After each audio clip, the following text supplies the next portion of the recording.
আপনি কি জানেন, পুলিশ বিভাগেরই একজন, যিনি কমান্ডো ট্রেনিংও নিয়েছিলেন, একদিন নিজের বাড়ি থেকে বেরিয়ে হঠাৎ নিখোঁজ হয়ে যান।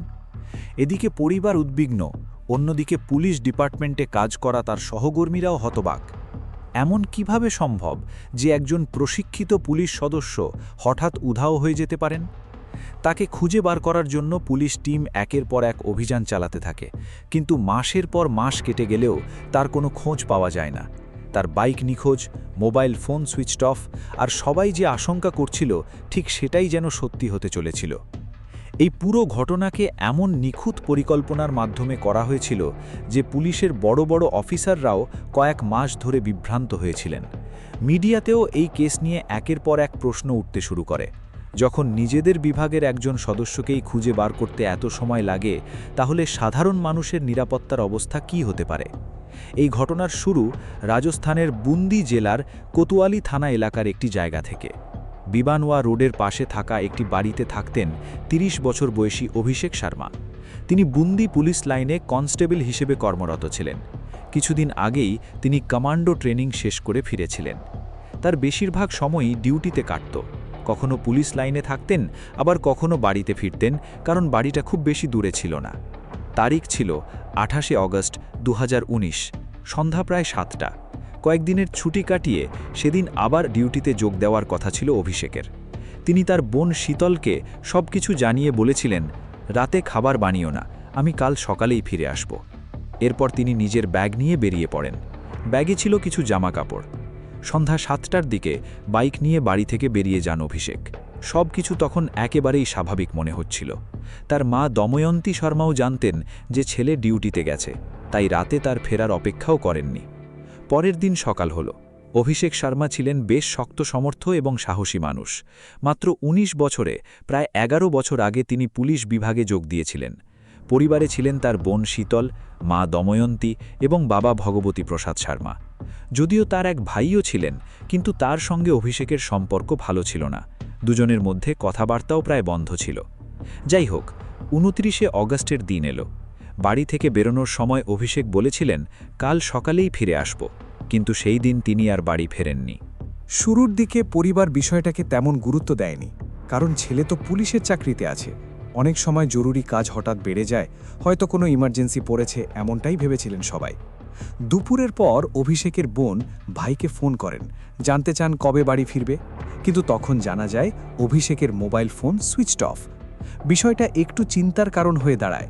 যদিও প্রথমে সবাই ভাবে হয়তো মোবাইলের চার্জ শেষ হয়ে গেছে, তাই পরিবার আরও কিছুক্ষণ অপেক্ষা করতে থাকে। কিন্তু তবুও অভিষেক বাড়ি ফেরেন না।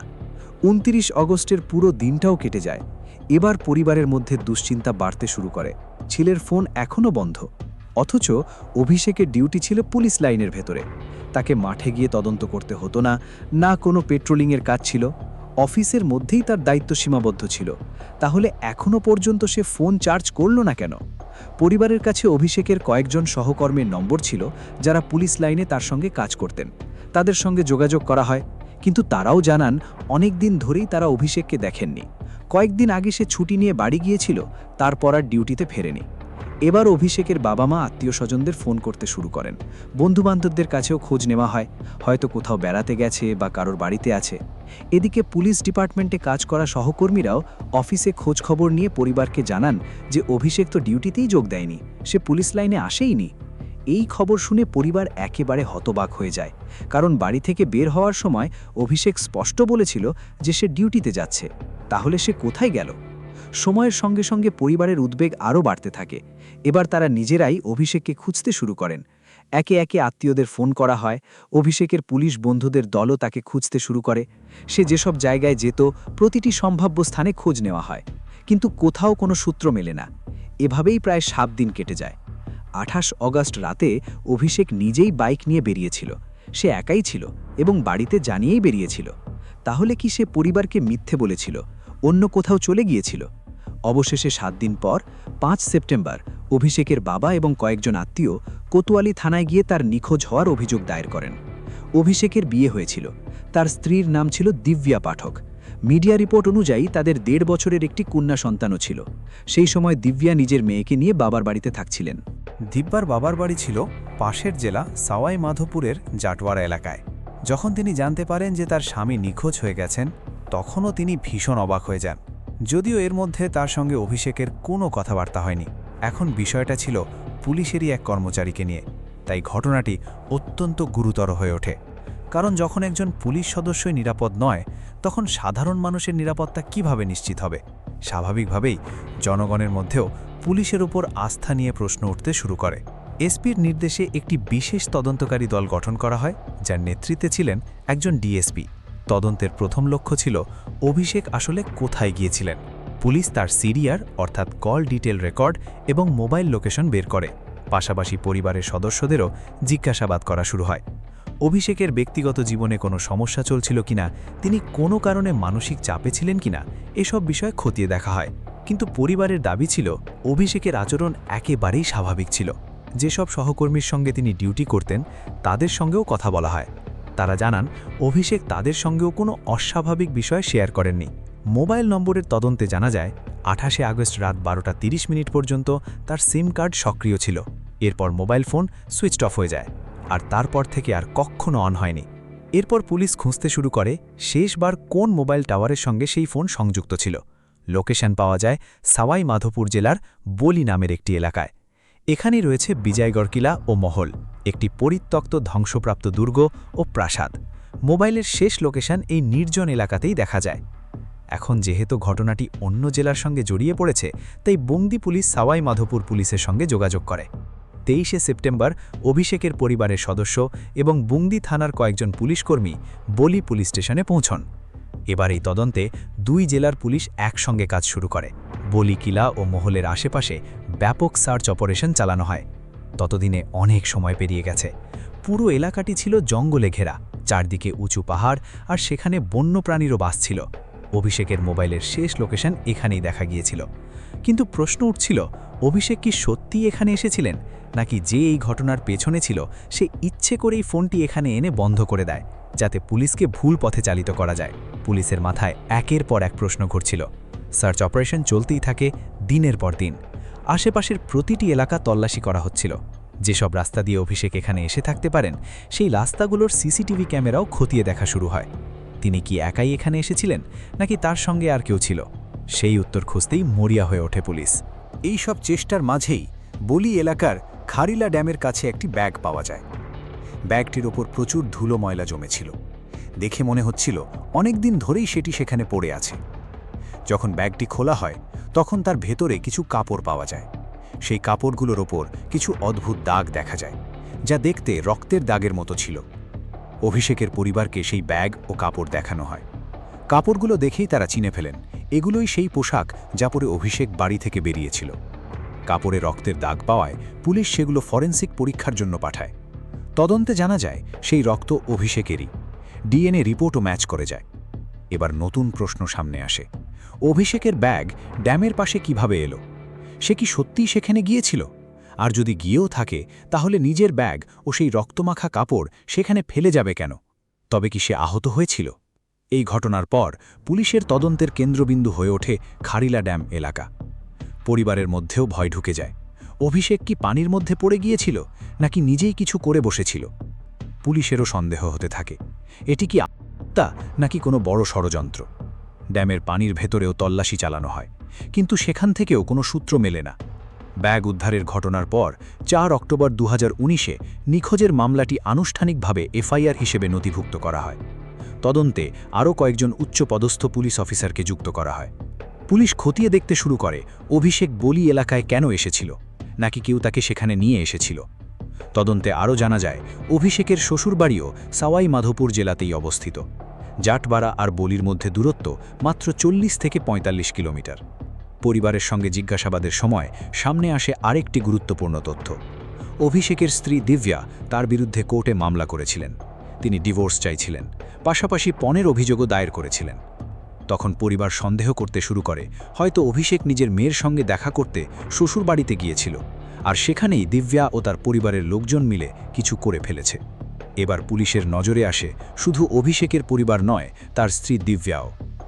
অভিষেকের কল ডিটেলে থাকা প্রতিটি নম্বরের লোকেশন খতিয়ে দেখা শুরু হয়। তদন্তে জানা যায় গত কয়েক মাসে অভিষেক ও তার স্ত্রীর মধ্যে ফোনে কথাবার্তা প্রায় ছিলই না। এমনকি ঘটনার দিনও দিব্যার সঙ্গে তার কোনো যোগাযোগ হয়নি। দিনের পর দিন কেটে যাচ্ছিল, কিন্তু পুলিশের হাতে তেমন কোনো শক্ত প্রমাণ আসছিল না। অবশেষে পুলিশ অভিষেকের স্ত্রী দিব্যাকে থানায় ডেকে পাঠায় জিজ্ঞাসাবাদের জন্য। দিব্যা পুলিশের সামনে সমস্ত অভিযোগ অস্বীকার করে। তার দাবি ছিল এখন আর তার স্বামীর সঙ্গে কোনো সম্পর্ক নেই, তিনি অভিষেকের সঙ্গে আর কোনো সম্পর্ক রাখতে চান না। এখন তার একমাত্র লক্ষ্য নিজের মেয়েকে মানুষ করা এবং তার ভবিষ্যৎ নিয়ে ভাবা। স্বামীর সঙ্গে তার আর কোনো যোগাযোগ বা আগ্রহ নেই। মিডিয়া রিপোর্ট অনুযায়ী অভিষেক একটু রাগী স্বভাবের মানুষ ছিলেন, এই কারণেই তার নিজের ভাইয়ের সঙ্গেও সম্পর্ক ভালো ছিল না। দুই ভাই আলাদা হয়ে গিয়েছিলেন এবং দীর্ঘদিন ধরে তাদের মধ্যে কোনো কথাবার্তাও ছিল না। সম্পত্তি নিয়েও দুই ভাইয়ের মধ্যে ঝামেলা বা বিবাদ থাকতে পারে বলে মনে করা হচ্ছিল। তখন 2019 সালের অক্টোবর মাস চলছিল। অভিষেক নিখোঁজ হওয়ার প্রায় 2 মাস হয়ে গেছে। পুলিশ এবার জানার চেষ্টা করে অভিষেক ও তার স্ত্রী দিব্যার মধ্যে এমন কী সমস্যা চলছিল যে বিষয়টা ডিভোর্স পর্যন্ত গড়িয়েছিল। এমনকি তাদের 1.5 বছরের মেয়ের কথাও কি কেউ ভাবেনি? প্রথম দিকে দিব্যা এসব বিষয়ে কথা বলতে অস্বীকার করেন। তার বক্তব্য ছিল এটা সম্পূর্ণ ব্যক্তিগত বিষয় এবং নিখোঁজ মামলার সঙ্গে এর কোনো সম্পর্ক নেই। কিন্তু পরে যখন পুলিশ একটু কঠোরভাবে জিজ্ঞাসাবাদ শুরু করে তখন দিব্যা একটি ঘটনা জানান। ঘটনাটি 2018 সালের জুলাই মাসের। তখন অভিষেক ও দিব্যা একসঙ্গেই থাকতেন। কয়েক মাস আগেই তাদের ঘরে একটি কন্যা সন্তানের জন্ম হয়েছিল। পরিবারে তখন সুখের পরিবেশ ছিল। বাইরে থেকে দেখলে কোনো অশান্তির লক্ষণই ছিল না। দিব্যার এক কাজিন বোন ছিল শ্যামা শর্মা। যদিও মিডিয়ার কিছু রিপোর্টে তার নাম শ্যামা যোশী বলা হয়েছে, তবে সোশ্যাল মিডিয়ায় তিনি নিজের নাম শ্যামা শর্মাই ব্যবহার করতেন। 2018 হিসেবে শ্যামার বয়স ছিল প্রায় 17 বছর। তিনি সোশ্যাল মিডিয়ায় বেশ সক্রিয় ছিলেন। ফেসবুক, ইনস্টাগ্রামে ছবি পোস্ট করতেন, ছোট ছোট ভিডিও ও রিল বানাতেন। তখন শর্ট ভিডিও ট্রেন্ড খুব জনপ্রিয় হয়ে উঠছিল, আর টিকটক অ্যাপও দ্রুত ভাইরাল হচ্ছিল। সেই সময় 2018 সালের জুলাই মাসে শ্যামা দিব্যার শ্বশুরবাড়ি বুংদিতে বেড়াতে আসে। সম্পর্কের দিক থেকে দেখলে শ্যামা ছিল দিব্যার মামাতো বোন, আবার শ্যামার দিক থেকে দেখলে দিব্যা ছিল তার পিস্তত বোন। সহজভাবে বলতে গেলে তারা কাজিন সিস্টার। শ্যামা সাধারণভাবেই বেড়াতে এসেছিল এবং প্রায় 20 থেকে 25 দিন সেখানে ছিল। কিন্তু সেই সময়ই একদিন দিব্যা নিজের স্বামী অভিষেক ও কাজিন শ্যামাকে আপত্তিকর অবস্থায় দেখে ফেলেন, আর সেখান থেকেই শুরু হয় সম্পর্কের ভাঙন ও তিক্ততা। প্রায় 20 দিন শ্যামা দিব্যার শ্বশুরবাড়িতে থাকার পর দিব্যা তাকে নিয়ে নিজের বাবার বাড়ি ফিরে যান। সাওয়াই মাধোপুরের জাটোয়ারায় ফিরে এসে দিব্যা শ্যামাকে প্রশ্ন করেন, তুমি এমনটা কেন করলে? আমার সংসার ভাঙতে চাও কেন? আমার স্বামীর সঙ্গে তোমার কেমন সম্পর্ক চলছিল? আমাদের 1.5 বছরের মেয়ের কথাটাও কি একবার ভাবলে না? তখন শ্যামা দিব্যার কাছে ক্ষমা চায়। সে বলে এতে তার কোনো দোষ নেই। তার দাবি ছিল অভিষেক নিজের পুলিশি প্রভাব দেখিয়ে তাকে জোর করতেন। শ্যামা নাটি প্রথমে এসব করতে অস্বীকার করেছিল, কিন্তু ভয়ের কারণে বাধ্য হয়েছিল। শ্যামার কথা শুনে দিব্যা তাকে ক্ষমা করে দেন। এরপর শ্যামার এক ভাইকে ফোন করে জাটোয়ারায় ডাকা হয়। পরে সেই ভাই নিজের বোনকে নিয়ে তাদের বাড়িতে ফিরে যায়, অর্থাৎ যেখানে শ্যামা ও তার পরিবার থাকত। পুলিশ যখন এই ঘটনা নিয়ে অভিষেকের মায়ের সঙ্গে কথা বলে তখন তিনিও স্বীকার করেন যে বিষয়টি সত্য। অভিষেককে শ্যামার সঙ্গে আপত্তিকর অবস্থায় দেখা গিয়েছিল। তখন দিব্যা নিজের বাবার বাড়িতে চলে গিয়েছিলেন। পরে অনেক বুঝিয়ে সুঝিয়ে তাকে আবার শ্বশুরবাড়িতে ফিরিয়ে আনা হয়, কিন্তু সম্পর্কের মধ্যে যে ফাটল ধরেছিল তার কখনো পুরোপুরি জোড়া লাগেনি। এরপর থেকেই স্বামী স্ত্রীর মধ্যে প্রায়ই ঝগড়া হতে শুরু করে। বিশেষ করে শ্যামা ও অভিষেকের সম্পর্কের বিষয়টি নিয়ে অশান্তি আরও বাড়তে থাকে। মিডিয়া রিপোর্ট অনুযায়ী অভিষেক ছিলেন রাগী স্বভাবের, ফলে ঝগড়া অনেক সময় মারাত্মক রূপ নিত এবং তিনি নাকি দিব্যার ওপর হাতও তুলতেন। এই কারণেই দিব্যা একসময় পুলিশের কাছে অভিযোগ জানাতে যান। তবে পুলিশ দুই পক্ষের পরিবারকে থানায় ডেকে বোঝাপড়া করিয়ে বাড়ি পাঠিয়ে দেয়, কিন্তু তাতেও পরিস্থিতি শান্ত হয়নি। অভিষেক নিখোঁজ হবার প্রায় 4-5 মাস আগে দিব্যা নিজের মেয়েকে নিয়ে বাবার বাড়িতে চলে যান। সেখান থেকেই তিনি পণের মামলা দায়ের করেন এবং ডিভোর্সেরও আবেদন করেন। এই সমস্ত তথ্য শুনে পুলিশও অবাক হয়ে যায়। এদিকে আরেকটি গুরুত্বপূর্ণ তথ্য সামনে আসে। শ্যামা শর্মার বাড়ি ছিল বলি এলাকায়, ঠিক সেই জায়গা যেখানে অভিষেকের মোবাইলের শেষ লোকেশন পাওয়া গিয়েছিল। এমনকি যেখানে অভিষেকের ব্যাগ উদ্ধার হয়েছিল সেখান থেকেও শ্যামার বাড়ি খুব বেশি দূরে ছিল না। ফলে পুলিশের সন্দেহ এবার শুধু দিব্যার ওপর নয়, শ্যামার ওপরও গিয়ে পড়ে। অভিষেকের পরিবারও দিব্যার পরিবারকে ছেলে নিখোঁজ করার জন্য দায়ী করতে শুরু করে, যদিও পুলিশের নজরে তখন দুই পরিবারই ছিল। পুলিশ শ্যামাকে থানায় ডেকে জিজ্ঞাসাবাদ করে, কিন্তু সেও সমস্ত অভিযোগ অস্বীকার করে। তার দাবি ছিল এই ঘটনার সঙ্গে তার কোনো সম্পর্ক নেই। তবে তদন্তে জানা যায় মাঝে মাঝেই অভিষেক শ্যামার বাড়িতে যেত, কখনো কখনো বলিতে রাতেও থাকত। মিডিয়া রিপোর্ট অনুযায়ী ওই এলাকায় অভিষেকের পিসি, শাশুড়ি ও মাসির বাড়িও ছিল, কিন্তু সে সেখানে খুব একটা যেত না, বরং শুধুমাত্র শ্যামার বাড়িতেই গিয়ে থাকত। শ্যামা পড়াশোনায় বেশ মেধাবী ছিল। দ্বাদশ শ্রেণীতে সে ৭৫% নম্বর পেয়েছিল। তার বাবা আগেই মারা গিয়েছিলেন। মা আঙ্গনবাড়িতে কাজ করে সংসার চালাতেন। শ্যামার বাবা মারা যাওয়ার পর বাড়িতে বড়দের মধ্যে কার্যত একমাত্র শ্যামাই থাকত। তার মা কাজের জন্য বাইরে চলে যেতেন, আর আশেপাশে কিছু আত্মীয় থাকলেও বাড়িতে তাকে নিয়মিত দেখভাল বা সঠিক পথ দেখানোর মতো কেউ ছিল না। পুলিশের সন্দেহ হয় হয়তো ২৮শে অগাস্টের দিনও অভিষেক শ্যামার বাড়িতেই গিয়েছিল। এই নিয়ে শ্যামার পরিবারের লোকজনের সঙ্গে কথা বলা হয়, কিন্তু তারা জানায় সেদিন অভিষেক তাদের বাড়িতে আসেনি। এরপর পুলিশ শ্যামার মোবাইল নাম্বার নিয়ে তার কল ডিটেইল রেকর্ডও বের করে, আর সেখানেই সামনে আসে এক চমকে দেওয়া তথ্য। শ্যামার নম্বরে অভিষেকের সঙ্গে কোনো কথোপকথনের রেকর্ডই ছিল না। অন্যদিকে অভিষেকের স্ত্রী দিব্যার লোকেশন সেদিন তার বাবার বাড়িতেই পাওয়া যায়। সে বরিব এলাকায় যায়নি, ফলে তদন্তে দিব্যার সরাসরি জড়িতে থাকার কোনো প্রমাণ মিলছিল না। তবুও পুলিশ তাকে সন্দেহের তালিকা থেকে সরায়নি। এদিকে শ্যামার সঙ্গেও অভিষেকের যোগাযোগের কোনো প্রমাণ পাওয়া যাচ্ছিল না। তবে অভিষেক যে বরিব এলাকায় এসেছিল তা নিশ্চিত ছিল, কিন্তু সে কার সঙ্গে দেখা করতে এসেছিল আর গভীর রাতে বিজয়গড় কেলার আশেপাশে কেন গিয়েছিল সেই প্রশ্নের উত্তর মিলছিল না। পুলিশ যখন আরও গভীরভাবে শ্যামার কল ডিটেল খতিয়ে দেখতে শুরু করে, তখন একটি নম্বর তাদের সন্দেহের তালিকায় আসে। সেই নম্বরে শ্যামা নিয়মিত কথা বলতো। নম্বরটি ছিল নাভেদ রংরেজ নামে এক যুবকের। সে শ্যামার বাড়ির কাছেই থাকত এবং ছোটবেলা থেকেই শ্যামার পরিচিত ছিল, একরকম শৈশবের বন্ধু। পুলিশ ২০০রও বেশি মোবাইল নম্বরের লোকেশন ট্র্যাক করেছিল, তার মধ্যে শ্যামা ও নাভেদের নম্বরও ছিল। তদন্তে পরে জানা যায় শ্যামা আসলে অভিষেকের সঙ্গে ফোনে কথা বলতো, তবে অন্য একটি গোপন নম্বর ব্যবহার করে। সেটির ব্যাপারে পরিবারের কেউই জানত না, সেটি ছিল একেবারে সিক্রেট নম্বর। এই কারণেই প্রথমবারের কল ডিটেল রেকর্ডে অভিষেক ও শ্যামার মধ্যে কোনো যোগাযোগের প্রমাণ পাওয়া যায়নি, কিন্তু সেই গোপন নম্বরের রেকর্ড বের করতেই দেখা যায় সেখানে অভিষেকের সঙ্গে অসংখ্যবার কথা হয়েছে। এমনকি অভিষেকও নিয়মিত সেই অচেনা নম্বরে ফোন করত, যেটি পরে শ্যামার বলে প্রমাণিত হয়। পুলিশ বহুবার শ্যামা ও নাভেদকে থানায় ডেকে জিজ্ঞাসাবাদ করে, কিন্তু তারা দুজনেই সব অভিযোগ অস্বীকার করতে থাকে। পর্যাপ্ত প্রমাণের অভাবে পুলিশ তখন তাদের ছেড়ে দেয়। দিন কেটে যাচ্ছিল, কিন্তু অভিষেকের কোনো সন্ধান পাওয়া যাচ্ছিল না। তবে সন্দেহের তালিকা ক্রমশ বড় হচ্ছিল, যেখানে তার স্ত্রী দিব্যাও ছিলেন। এরপর আসে ডিসেম্বর ২০১৯। এই সময় তদন্তে একটি অত্যন্ত গুরুত্বপূর্ণ তথ্য সামনে আসে। জানা যায় ২৮শে অগস্ট রাত প্রায় ১২টার সময় অভিষেক, শ্যামা এবং নভেদের মোবাইল লোকেশন একসঙ্গেই দেখা গিয়েছিল বিজয়গড় কেলার আশেপাশে। অর্থাৎ সেই রাতে এই তিনজন একই জায়গায় উপস্থিত ছিল। এটাই ছিল সেই গুরুত্বপূর্ণ সূত্র যা পুরো কেসের রহস্য উন্মোচনের পথে তদন্তকে বড় মোড় এনে দেয়। এই গুরুত্বপূর্ণ তথ্যের ভিত্তিতেই ১৮ ডিসেম্বর ২০১৯ সন্ধ্যার মধ্যে শ্যামা ও নাভেদকে আবার বন্দিতে এনে জিজ্ঞাসাবাদ শুরু করে পুলিশ। প্রথমে তারা আগের মতোই সব অভিযোগ অস্বীকার করতে থাকে, বারবার বলতে থাকে, আমাদের কোনো হাত নেই, আমরা নির্দোষ, পুলিশ অকারণে সন্দেহ করছে, সেদিন আমরা নিজেদের বাড়িতেই ছিলাম। কিন্তু যখন পুলিশ তাদের সামনে মোবাইল লোকেশনের বিস্তারিত তথ্য তুলে ধরে, তখন দুজনেই ভেঙে পড়ে। অবশেষে তারা স্বীকার করে যে অভিষেকের নিখোঁজ হওয়ার পেছনে তাদেরই হাত ছিল।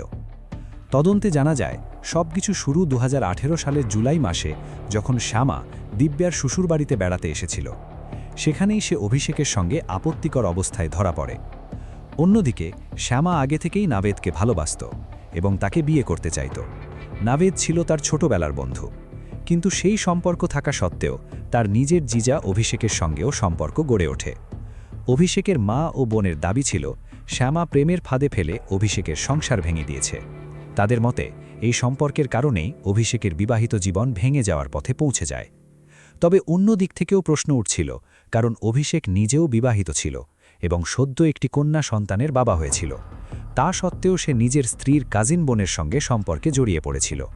ফলে কেউ শ্যামাকে দোষী মনে করছিল, আবার কেউ অভিষেককেই দায়ী করছিল।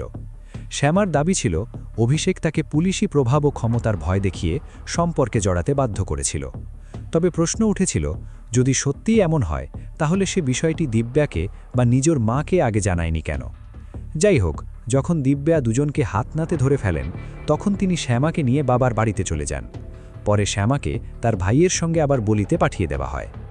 কিন্তু এত কিছুর পরেও অভিষেক ও শ্যামার মধ্যে যোগাযোগ বন্ধ হয়নি। শ্যামা একটি আলাদা সিম কার্ড ব্যবহার শুরু করে, যাতে কেউ তাদের কথাবার্তার খবর না পায়। অভিষেকও নিয়মিত শ্যামার সঙ্গে কথা বলতো এবং মাঝে মধ্যেই বলিতে তার সঙ্গে দেখা করতে যেত। কিন্তু এরপর এমন কি ঘটল যে শ্যামাকে নিজের প্রেমিক নাভেদের সঙ্গে মিলে অভিষেককে সরিয়ে দিতে হলো? পুলিশ জিজ্ঞাসাবাদের সময় শ্যামা ও নাভেদকে জানতে চায় অভিষেক এখন কোথায়। 18 ডিসেম্বর রাতেই তারা পুলিশকে নিয়ে বুন্দিতে পৌঁছে যায়। বিজয়গড় মহলের ধ্বংসাবশেষের কাছে গিয়ে তারা একটি জায়গা দেখিয়ে দেয়। পরদিন সকাল হতেই পুলিশ শ্রমিক ডেকে সেখানে খোঁড়াখুড়ি শুরু করে। তবে খুব গভীর গর্ত খোঁড়া হয়নি। উপরে কঙ্কর, পাথর ও কাঁটা দিয়ে জায়গাটা ঢেকে রাখা হয়েছিল। প্রায় 2.5 ফুট গভীর পর্যন্ত খুঁড়তেই কিছু মানব দেহাবশেষ পাওয়া যায়। প্রায় 110 দিন পর অভিষেককে খুঁজে পাওয়া গিয়েছিল, তবে শুধুমাত্র কিছু কঙ্কাল ও দেহাবশেষের আকরি। ফরেনসিক বিশেষজ্ঞদের ডেকে সব নমুনা সংগ্রহ করা হয় এবং পরীক্ষার জন্য ল্যাবে পাঠানো হয়, কারণ তখন পরিচয় নিশ্চিত করার একমাত্র উপায় ছিল ডিএনএ পরীক্ষা। যখন অভিষেক ও শ্যামার সম্পর্ক পরিবারের সামনে প্রকাশ্যে চলে আসে, তখন পরিস্থিতি পুরোপুরি বদলে যায়। দিব্যা নিজের মেয়েকে নিয়ে শ্বশুরবাড়ি ছেড়ে বাবার বাড়িতে চলে যান এবং ডিভোর্সের আবেদনও করেন। এরপর অভিষেকের মনে হয় যেহেতু স্ত্রী তাকে ছেড়ে চলে গেছে, তাহলে যার কারণে সংসার ভেঙেছে তাকেই নিজের জীবনের সঙ্গী বানানো উচিত। সে শ্যামাকে বিয়ে করতে চাইতে শুরু করে। কিন্তু শ্যামার জীবনে তখন আগেই নাভেদ নামে একজন ছিল, তার ছোটবেলার বন্ধু, যাকে সে ভালোবাসত। শ্যামা নাভেদকে ছেড়ে দিতে রাজি ছিল না। তাছাড়া শ্যামার মনে হতে থাকে যদি সে অভিষেককে বিয়ে করে তাহলে তার কাজিন বোন দিব্যার কাছে সে চিরদিনের জন্য ভিলেন হয়ে থাকবে। দিব্যার সংসার ভাঙার জন্য তাকেই দায়ী করা হবে। সে আর কখনো দিব্যার চোখের দিকে তাকিয়ে কথা বলতে পারবে না। তার কারণেই দিব্যার জীবন নষ্ট হয়ে গেছে, এই অপরাধ বোধ তাকে তাড়া করতে থাকে। এই কারণেই শ্যামা ধীরে ধীরে অভিষেকের সঙ্গে সব সম্পর্ক শেষ করতে চাইছিল। সে অভিষেককে এড়িয়ে চলতে শুরু করে। কিন্তু অন্যদিকে অভিষেকের বিবাহিত জীবনও প্রায় শেষ হয়ে গিয়েছিল, আর তার জন্য সে শ্যামাকেই দায়ী করছিল। তাই সে যে কোনোভাবেই শ্যামাকে বিয়ে করতে চাইছিল। সে শ্যামার ওপর চাপ সৃষ্টি করতে শুরু করে। বারবার তার বাড়িতে গিয়ে বোঝানোর চেষ্টা করত, কিন্তু শ্যামা বিয়েতে রাজি ছিল না। আরও একটি কারণ ছিল, অভিষেক শ্যামার চেয়ে প্রায় 10-12 বছরের বড় ছিল। এটাও শ্যামার আপত্তির বড় কারণ হয়ে দাঁড়ায়। মিডিয়া রিপোর্ট অনুযায়ী যখনই শ্যামা বিয়েতে অস্বীকার করত, অভিষেক রেগে যেত। সে এমনিতেই রাগী স্বভাবের ছিল, এমনকি কয়েকবার নাকি শ্যামার গায়েও হাত তুলেছিল। এসব ঘটনার পর শ্যামা নিজের সমস্ত সমস্যা ও ভয়ের কথা তার প্রেমিক নাভেদকে জানায়। এরপর শ্যামা ও নাভেদ মিলে একটি পরিকল্পনা করে। তাদের মনে হয় অভিষেককে সরানো ছাড়া সে কখনো পিছিয়ে আসবে না। যদিও সমস্যার অন্য সমাধানও ছিল, তবুও তারা ভুল পথটাই বেছে নেয়। 17 অগাস্ট ছিল শ্যামার জন্মদিন। সেই অনুষ্ঠানে অভিষেক যেতে পারেনি, আর সেই জন্মদিনের অজুহাত দিয়েই 28 অগাস্ট সন্ধ্যায় শ্যামা অভিষেককে বলিতে ডাকে।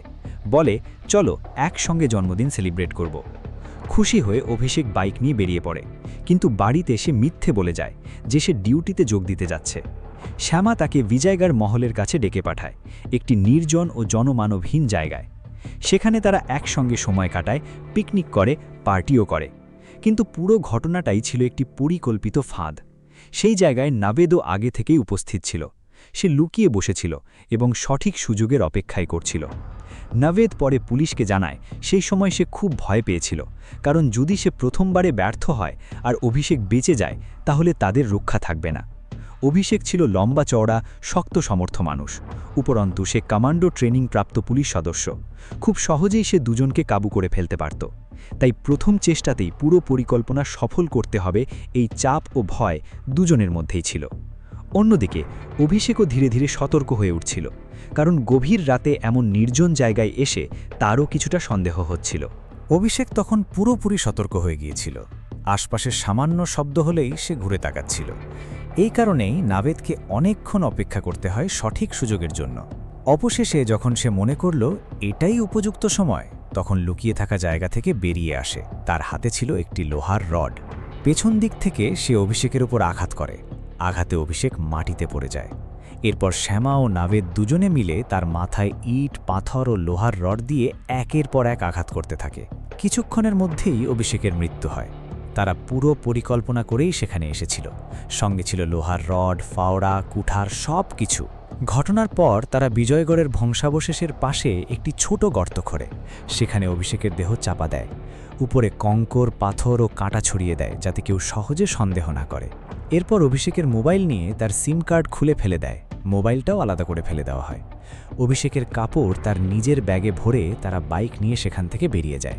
তারপর তারা খারিলা ড্যামের কাছে পৌঁছে ব্যাগটি সেখানে ফেলে দেয়। কাছেই একটি গভীর কুঁয়ো ছিল। অভিষেকের বাইকটি তারা সেই কুয়োর মধ্যে ফেলে দেয়। সব প্রমাণ নষ্ট করার পর দুজনেই নিজেদের বাড়িতে ফিরে যায় এবং স্বাভাবিক জীবনযাপন করতে থাকে, যেন কিছুই ঘটেনি। অবশেষে ১৯ ডিসেম্বর ২০১৯-এ পুলিশ এই মামলার রহস্য উন্মোচন করে এবং শ্যামা ও নাভেদকে আনুষ্ঠানিকভাবে গ্রেফতার করে।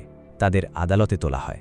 তাদের দেখানো জায়গা থেকেই অভিষেকের দেহাবশেষ উদ্ধার করা হয়, যদিও তার কাপড় প্রায় ৩ মাস আগেই উদ্ধার হয়েছিল। পরে কুয়ো থেকে অভিষেকের বাইকও উদ্ধার করা হয়, তবে পুলিশ তার মোবাইল ফোন ও সিম কার্ড আর খুঁজে পায়নি। তদন্ত চলাকালীন নাভেদের বাড়ি থেকে লোহার রড, ফাওড়া ও কুঠার উদ্ধার করা হয়। পুলিশ ঘটনাস্থলে গিয়ে পুরো ঘটনাটি পুনর্নির্মাণও করায়। এদিকে শ্যামা দাবি করে যে ঘটনার সময় সে নাবালিকা ছিল। তার বক্তব্য ছিল তখন তার বয়স ১৮ বছরের কম, তাই মামলাটি জুভেনাইল কোর্টে চলা উচিত। শ্যামা যে জন্ম সনদ জমা দেয় তাতে তার জন্ম তারিখ ছিল ১৭ অগাস্ট ২০০১। সেই হিসেব অনুযায়ী ২০১৯ সালে তার বয়স ১৮ বছর পূর্ণ হয়েছিল, আর ঘটনাটি ঘটে ২৮ অগাস্ট, অর্থাৎ তখন তার বয়স ছিল ১৮ বছর ১১ দিন। তবে শ্যামা বোর্ডের সার্টিফিকেটও জমা দেয়, যেখানে তার বয়স ১৮ বছরের কম দেখানো হয়েছিল। এই নিয়ে জুভেনাইল জাস্টিস বোর্ড বয়স নির্ধারণের পরীক্ষা করে। শেষ পর্যন্ত তদন্তে বোর্ড জানায় ঘটনার সময় শ্যামা ১৮ বছরের ঊর্ধ্বে ছিল, তাই তার বিচার প্রাপ্তবয়স্কদের মতোই হবে। সেইভাবেই মামলার বিচার চলতে থাকে। কিছু সময় পর দুজনেই জামিন পেয়ে জেল থেকে বেরিয়ে আসে।